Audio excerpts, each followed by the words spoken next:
Timnas Indonesia U19 tersingkir di Piala AFF U19 2022. Skuad Garuda padahal menjadi tim yang paling produktif dan tanpa menelan kekalahan. Indonesia melakoni laga terakhir grup A Piala AFF U19 melawan Myanmar di Stadion Patriot Candrabaga, Bekasi, Minggu, tanggal 10 Juli tahun 2022, malam WIB. Tim tuan rumah unggul 4-1 pada 45 menit pertama. Muhammad Ferrari mencetak 2 gol untuk Indonesia U19, sementara 2 gol lainnya disumbangkan Arhan Fikri dan Rabani Tasnim Sidik. Gol Myanmar dibukukan Lamin Hatway. Indonesia menambah gol pada babak kedua yang dicetak Ronaldo Kuate. Laga tuntas untuk kemenangan Indonesia 5-1. Hasil itu tak cukup membawa Indonesia ke babak semifinal. Anak asuh Shin Tae-yong cuma finish di posisi ketiga dengan 11 poin menyusul hasil imbang Vietnam vs Thailand 1-1 di Stadion Madia, Jakarta. Poin Indonesia sebetulnya sama seperti Vietnam dan Thailand. Garuda Nusantara gugur dalam perhitungan klasemen mini yang melibatkan 3 negara.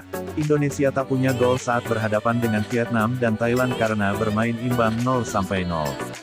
Vietnam dan Thailand saling mengumpulkan 1 gol.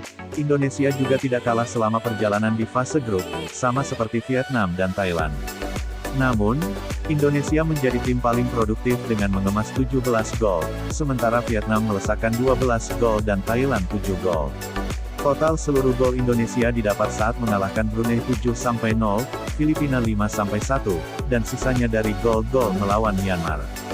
Hasil ini sejatinya tidak perlu membuat skuad kecewa. Pada dasarnya, mereka masih bisa terus berkembang dan mendapatkan banyak pelajaran untuk menatap Piala Dunia U20 2023. Timnas Indonesia U19 gagal lolos ke semifinal Piala AFF U19 2022. Garuda Muda di urutan ketiga klasemen grup A kalah head-to-head dari Vietnam dan Thailand. Namun, kemenangan meyakinkan ini tak cukup membawa Indonesia ke babak semifinal.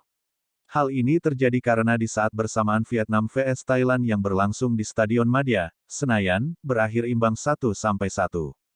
Thailand membuka keunggulan dari Kreok Von Arbran pada menit ke-71. The Golden Stars hanya butuh 6 menit berselang untuk membalas dari Huat Van Hang. Hasil tersebut bikin Vietnam, Thailand, dan Indonesia punya poin yang sama yaitu 11. Vietnam dan Thailand yang berhak ke babak semifinal usai berada di peringkat pertama dan kedua.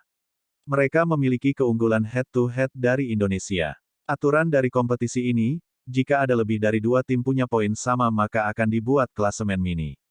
Head-to-head jadi penentu terlebih dulu baru kemudian selisih gol.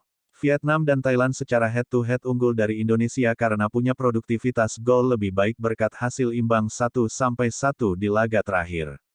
Andai kata Vietnam vs Thailand berakhir imbang 0-0, Indonesia bakal lolos ke semifinal didampingi Vietnam.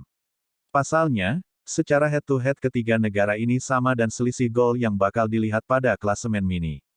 Indonesia unggul secara selisih gol dengan surplus 15. Sementara Vietnam punya selisih gol hanya +9 dan Thailand lebih buruk dengan +6.